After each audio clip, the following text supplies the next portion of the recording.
Que la paix et la grâce du Seigneur Jésus-Christ soient sur vous.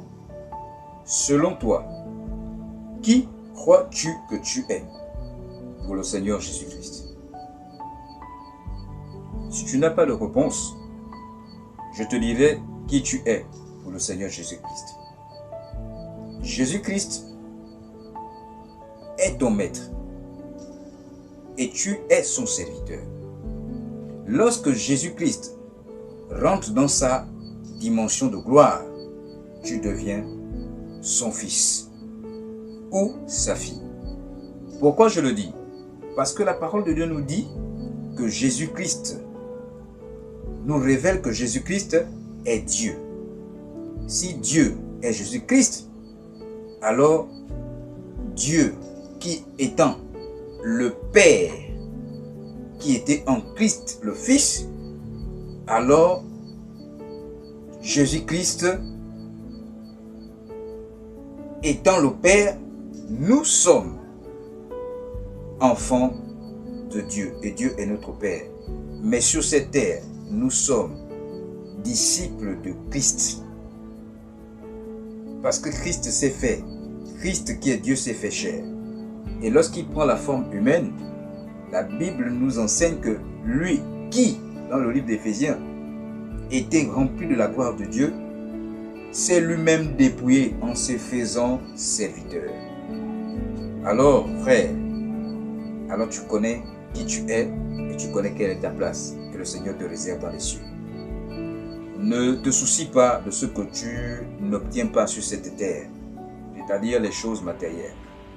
Mais ce que tu devais, par contre, manifester chaque jour de ta vie, c'est avoir la paix et la joie que procure le Seigneur Jésus-Christ. J'espère que tu as été édifié ce soir. J'espère que ce soir également, tu as compris quelle est l'importance de la parole de Dieu dans ta vie. Ne désespère pas. Continue à y croire et à mettre ta foi aux choses spirituelles, aux choses qui font grandir ton esprit. Et ce qui fait grandir ton esprit, c'est simplement le Saint-Esprit.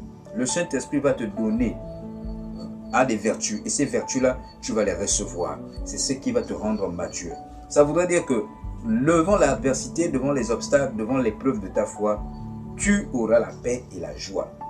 Parce que, il faut dire une chose, le fruit de l'esprit, c'est l'amour, la patience, la bonté, la douceur,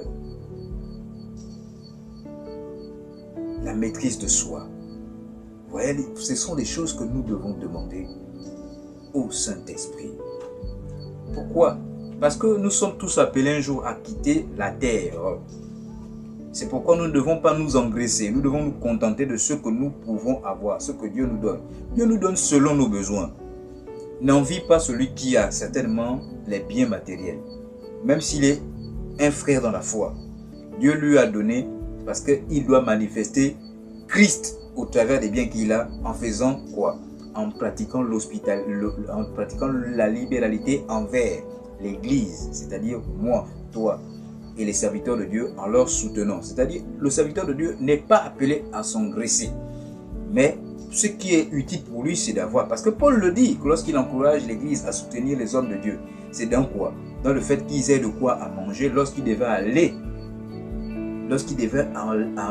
dans leur apostolat, c'est-à-dire lorsqu'ils devaient aller dans les villes pour prêcher la bonne nouvelle, il fallait qu'ils aient de quoi à manger, des vivres et tout ça.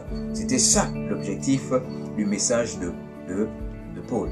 Alors c'est ce que nous devons faire. S'il y a des hommes de Dieu qui sont dans les assemblées qu'il faudrait soutenir, c'est leur apporter à manger, qu'ils ne manquent pas qu'ils aient à manger. S'ils ont une famille, il faut bien qu'ils mangent, alors c'est leur apporter de quoi manger. Mais quand vous voyez un homme de Dieu, un serviteur de Dieu, qui commence à parler de la prospérité en voulant s'engraisser, en voulant vivre la belle vie, faites très attention parce que ça c'est le faux prophète. Je vous le dis, c'est la vérité. Lisez Actes des Apôtres chapitre 4 à partir du verset 32 à 35. Vous allez comprendre ce que les hommes de Dieu appellent la dîme dans la Nouvelle Alliance. Il n'y a pas de dîme dans la Nouvelle Alliance. C'est simplement les dons volontaires. Ça veut dire tu donnes ce que tu peux avoir. Si tu n'as pas, gloire soit rendue à Dieu. Si tu as, gloire soit rendue à Dieu. C'est la seule chose que nous devons faire. Que le Seigneur Jésus-Christ vous bénisse. Mais je sais que ce soir, tu sais désormais qui tu es pour le Seigneur Jésus-Christ. Et c'est pourquoi tu n'as pas à rougir.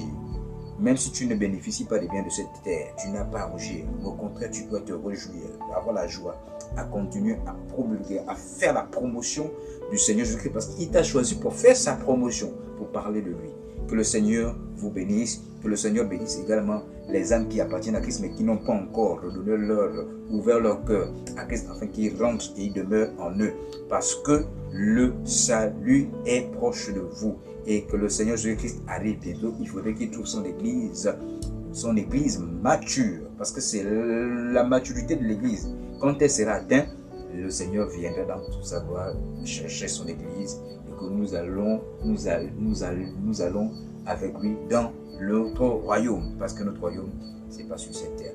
Que le Seigneur Jésus-Christ vous bénisse. J'espère que vous avez compris le message. Faites large diffusion. Il ne suffit pas simplement d'écouter ou de liker, mais c'est plus important. Le plus important, c'est de partager, pas pour que moi je sois vu, pas pour que moi j'ai la gloire, parce que la gloire revient à Jésus-Christ, la vénération à Jésus-Christ.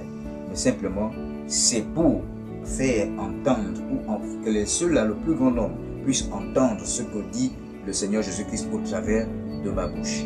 Que le Seigneur Jésus-Christ vous bénisse.